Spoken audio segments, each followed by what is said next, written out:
My father could have been a great comedian, but he didn't believe that that was possible for him. And so he made a conservative choice. Instead, he got a safe job as an accountant. And when I was 12 years old, he was let go from that safe job. And our family had to do whatever we could to survive. I learned many great lessons from my father, not the least of which was that you can fail at what you don't want. So you might as well take a chance on doing what you love. It's not the only thing he taught me, though. You know, I watched the effect of my father's love and humor and how it altered the world around me. And I thought, that's something to do. That's something worth my time. It wasn't long before I started acting up. You know, people would come over to the house and they'd be greeted by a 7-year-old throwing himself down a large flight of stairs. They would say, "What happened?" And I would say, "I don't know. Let's check the replay." I'd go back to the top of the stairs and come back down in slow motion.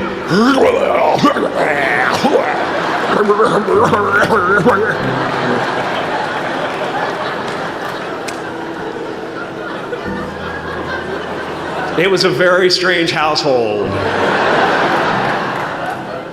My father used to brag that I wasn't a ham, I was the whole pig. And he treated my talent as if it was his second chance. When I was about 28, after a decade as a professional comedian, I realized one night in LA that the purpose of my life had always been to free people from concern, just like my dad. And when I realized this, I dubbed my new devotion the Church of Freedom from Concern. The Church of FFC.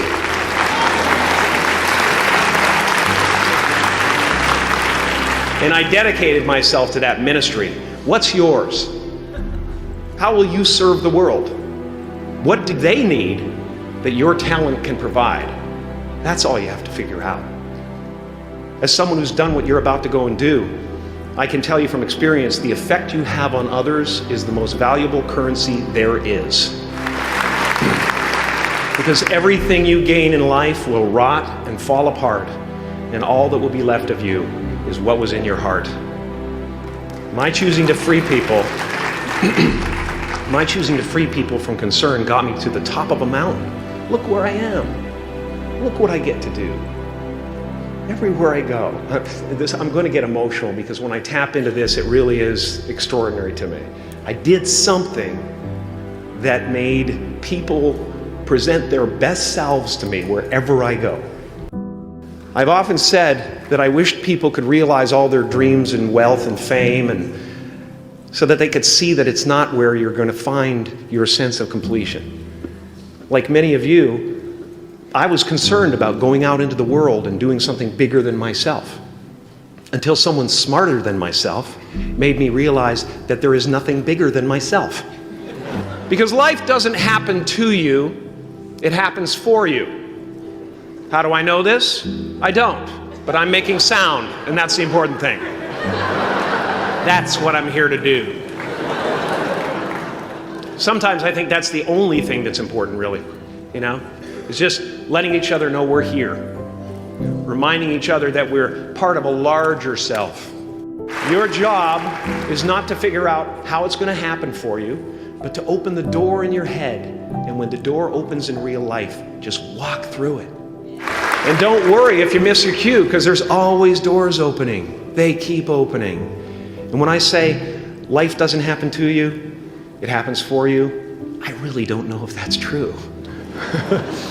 I'm just making a conscious choice to perceive challenges as something beneficial so that I can deal with them in the most productive way. You'll come up with your own style. That's part of the fun. Oh, and why not take a chance on faith as well? Not religion, but faith. Not hope, but faith. I don't believe in hope. Hope is a beggar. Hope walks through the fire and faith leaps over it.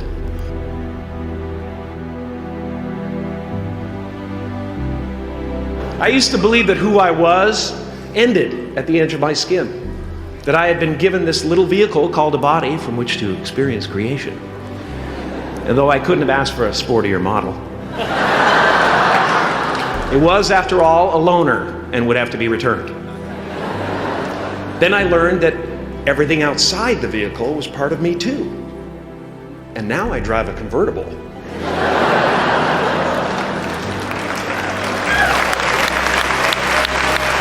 Yeah, man. Top down, wind of my hair. Woo! I am elated and truly excited to be present and fully connected to you at this important moment in your journey. I hope you're ready to open the roof and take it all in. You are the vanguard of knowledge and consciousness, a new wave in a vast ocean of possibilities. On the other side of that door, there's a world starving for new ideas, new leadership. I've been out there for 30 years. She's a wildcat. Oh, she'll rub up against your leg and purr until you pick her up and start petting her, and then out of nowhere, she'll swat you in the face.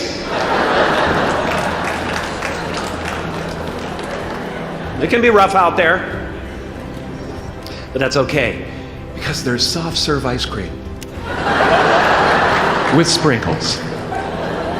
I guess that's what I'm really trying to say here today. Sometimes it's okay to eat your feelings. Now, fear is going to be a player in your life, but you get to decide how much. You can spend your whole life imagining ghosts, worrying about the pathway to the future, but all there will ever be is what's happening here, and the decisions we make in this moment, which are based in either love or fear. So many of us choose our path out of fear disguised as practicality. What we really want seems impossibly out of reach and ridiculous to expect, so we never dare to ask the universe for it. I'm saying I'm the proof that you can ask the universe for it. Please.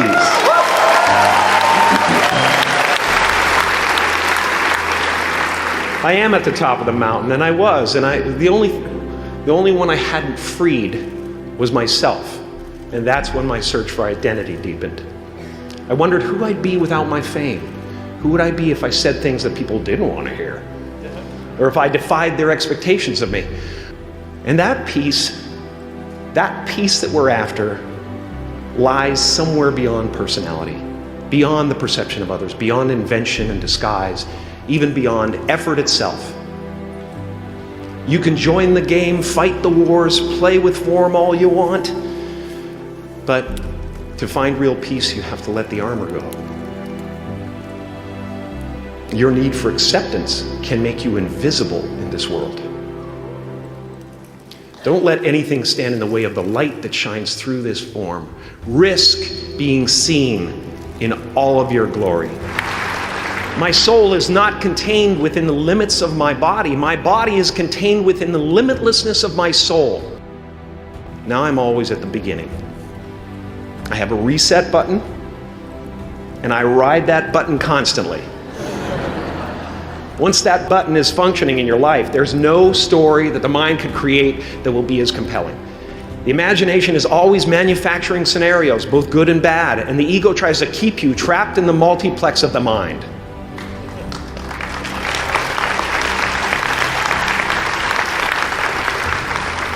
Our eyes are not viewers, they're also projectors that are running a second story over the picture that we see in front of us all the time. Fear is writing that script, and the working title is, I'll Never Be Enough.